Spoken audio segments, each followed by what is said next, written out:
Welcome to Ex-Fundie Diaries. My name is Ellie, my pronouns are she, they, and growing up, I wasn't allowed to date. The alternative to dating in my homeschooling Christian fundamentalist family was courtship. I've mentioned this a few times before on my channel, and lately I've been getting some questions about what is the difference between Christian dating and Christian courtship.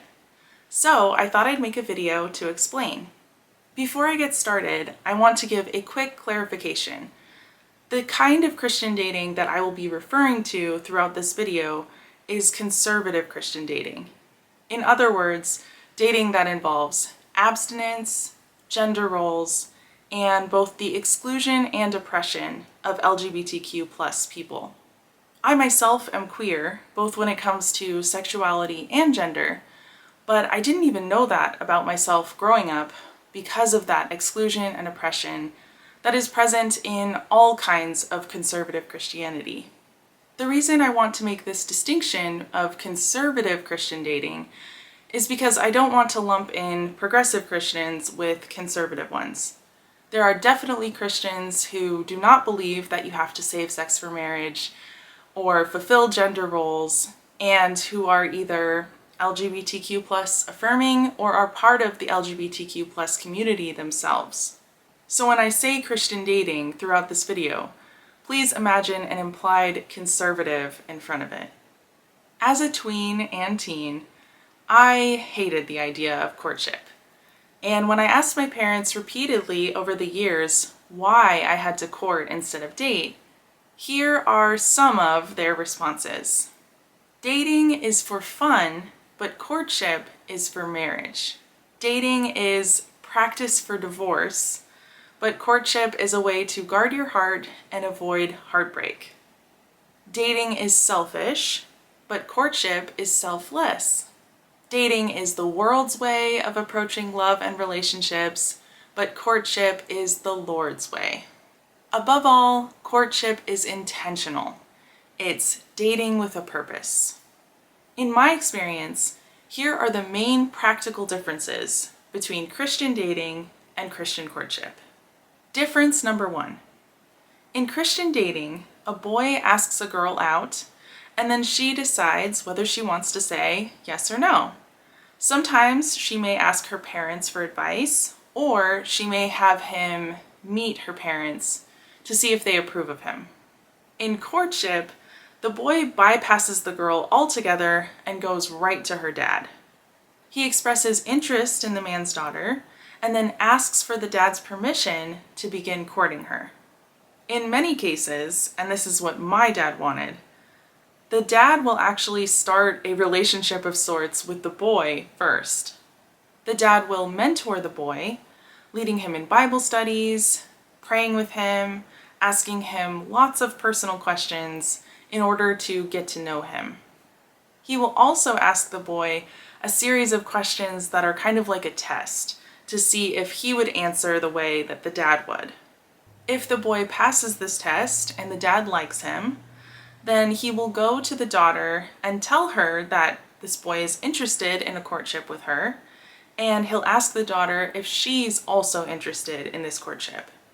No matter what she says, it will be the dad who delivers the news to the boy. If she isn't interested, she doesn't have to practice saying no because the dad will do the rejection for her. I think this is supposed to be another way to guard her heart. Difference number 2.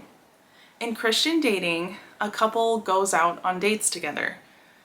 They may have a curfew, and they may avoid certain situations in order to avoid temptation, but they still get to go out together, just the two of them. In courting, a couple can never be alone together. They will always be chaperoned in some way.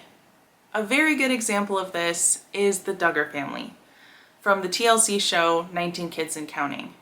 When one of the Duggar children is in a courtship, a sibling or a parent will accompany the couple on outings, or they will just spend time in a group. I guess I'll sit in the middle. Okay. That's so... Okay. Yeah, it's kind of small. Are there 3 seatbelts in here? Yeah. Oh, good. Perfect. I really appreciate the idea of chaperones, Should have given me the middle seat, Duncan. just really in the sense of being above reproach and having accountability. So I've really appreciated that, and I think it's wise. The purpose of this is accountability, making sure that they don't get too close to each other, physically or emotionally. There's this idea in courtship that if you open up to someone emotionally, you are giving them a piece of your heart.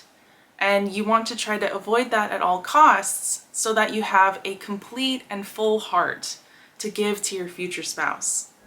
I'm sorry, Anna. Who are these girls, David? What's going on? They're girls from my past.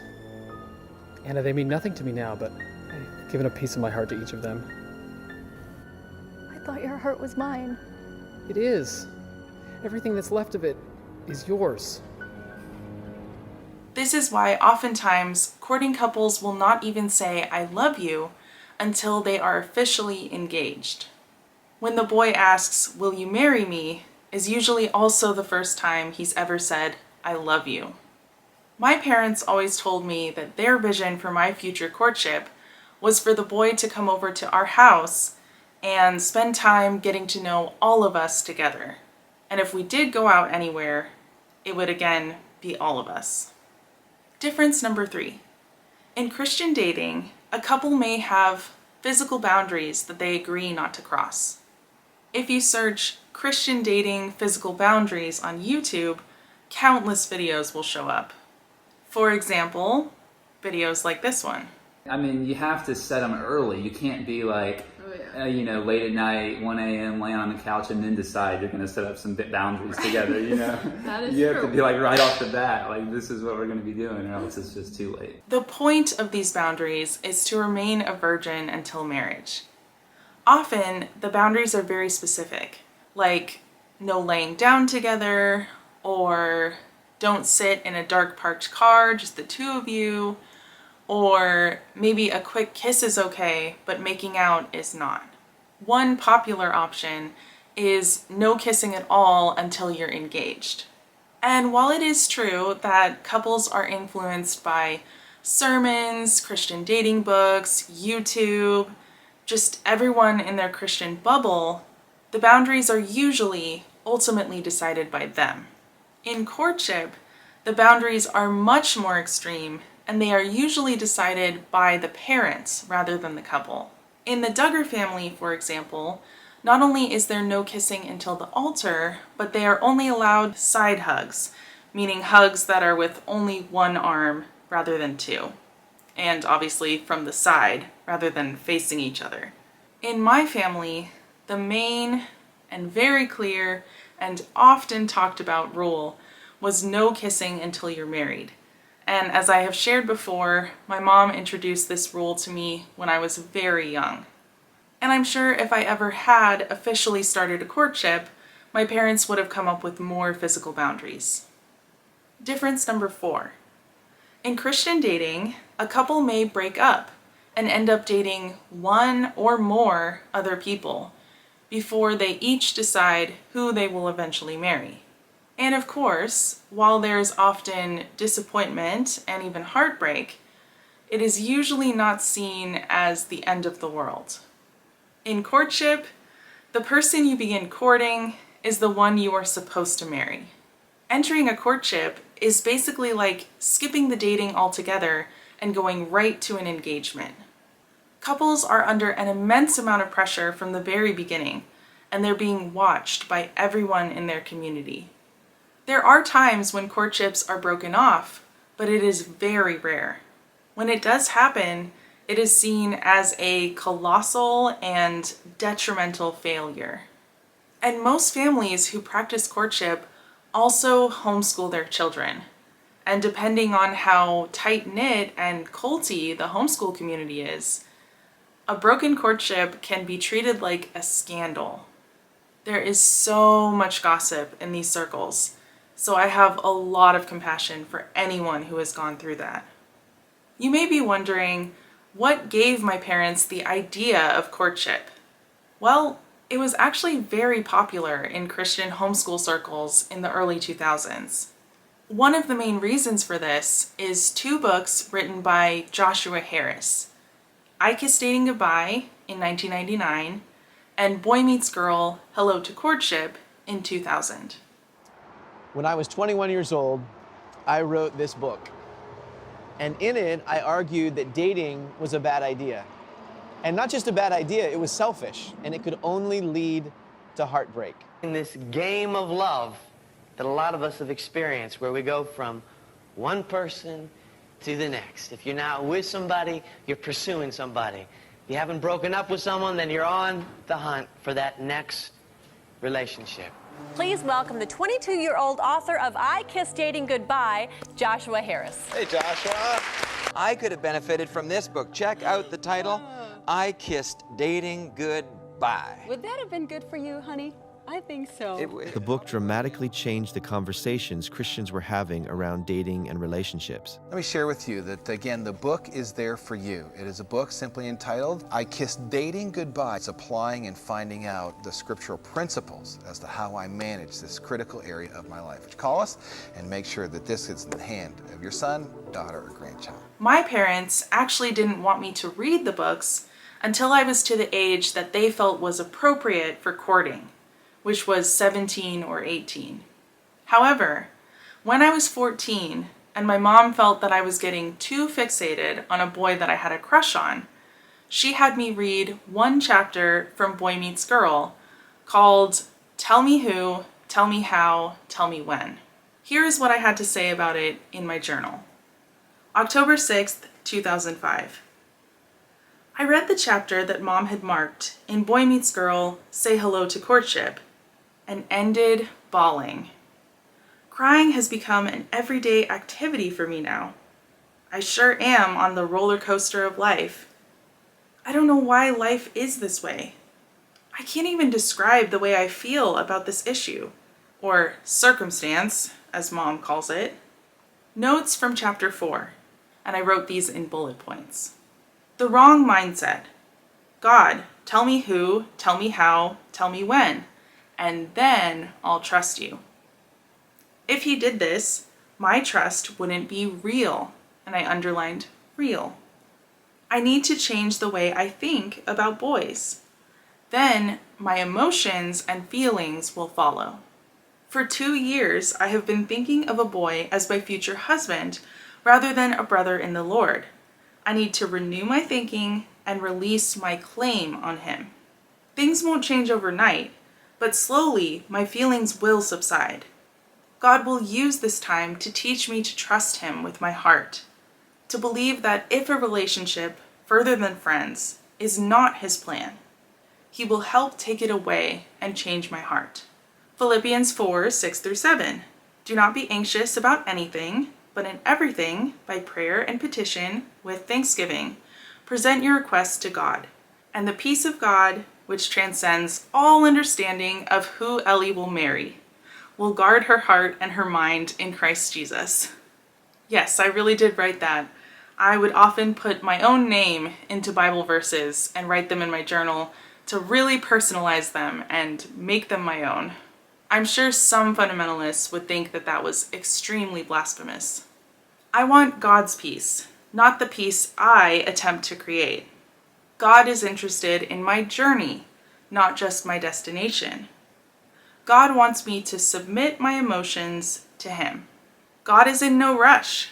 He wants to use this process and all of my questions and uncertainties to refine me, sanctify me, and increase my faith. God knows all things. My responsibility is to love him, study his word, deepen my relationship with him, and learn to evaluate my choices in light of biblical wisdom. Perhaps after all my worries and questions, I'll discover that all along God had the right thing at the right time planned for me. Perhaps his plan is more wonderful than anything I could create by myself, whether it comes with pomp and blare or quietly like an old friend.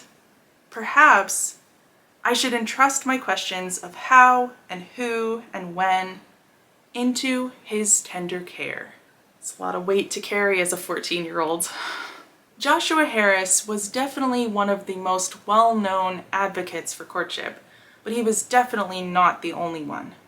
My parents were highly influenced by the following list of courtship advocates: Jim Bob and Michelle Duggar from the TLC show 19 Kids and Counting, James Dobson, the founder of Focus on the Family, Nancy and Colin Campbell, the founders of Above Rubies, and Anna Sophia and Elizabeth Botkin, who are most well known for promoting the stay-at-home daughters movement.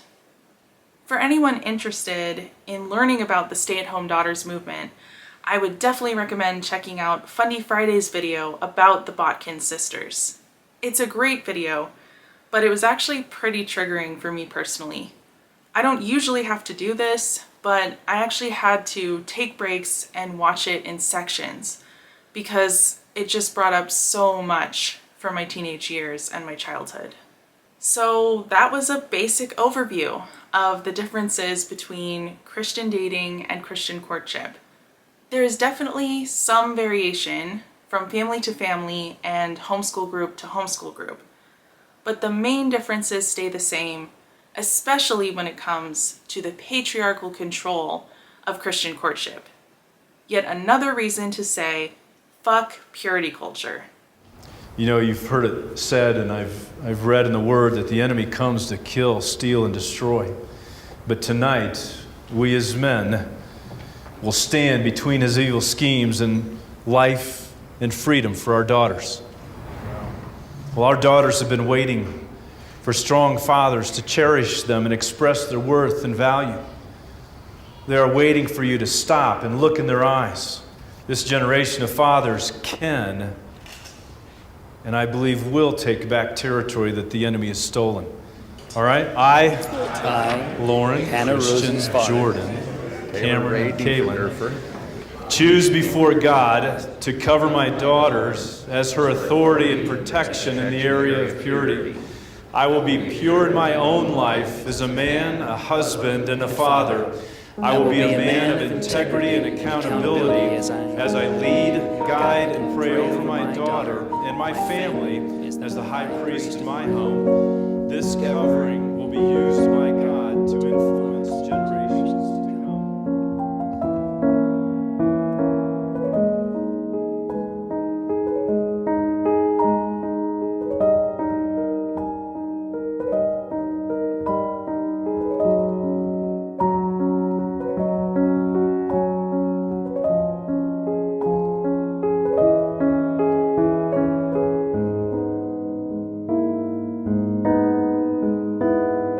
Any sympathy for the argument that you knew it's not a bad thing to have half a dozen lovers before you get married? Do I have sympathy for the argument? I have sympathy for their hearts, but not for the argument. You think it's wrong? I do, because I think there's so much risk involved. This is one of the most sexually chaotic generations ever. And so I just think there's tremendous consequences in those kind of choices.